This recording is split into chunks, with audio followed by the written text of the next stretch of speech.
ایک بار کا ذکر ہے، ایک سرسبز پہاڑوں کے درمیان ایک خوبصورت گاؤں تھا۔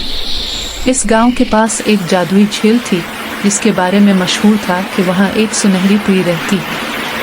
اس پری کا نام روشنی تھا۔ روشنی کے پر سونے جیسے چمکتے تھے اور جہاں بھی وہ الفاڑتی وہاں خوشی پھیل جاتی۔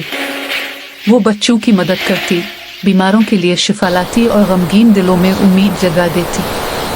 ایک دن گاؤں میں ایک غریب مگر نیک دل لڑکی عائشہ رہتی تھی۔ وہ ہر روز اپنی بیمار ماں کی دیکھ بھال کرتی اور کبھی شکو نہ کرتی۔ ایک رات عائشہ جھیل کے کنارے رو رہی تھی۔ اچانک جھیل میں روشنی پھیل گئی اور سنہری پری ظاہر ہوئی۔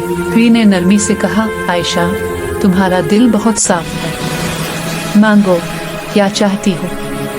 عائشہ نے کہا، مجھے دولت نہیں چاہیے، بس میری ماں ٹھیک ہو جائے۔ یہ سن کر پری مسکرائی۔ اس نے اپنے پروں سے ایک سنہری روشنی نکالی اور عائشہ کی ماں پر ڈال دی۔ اگلی صبح ماں بالکل ٹھیک ہو گئی۔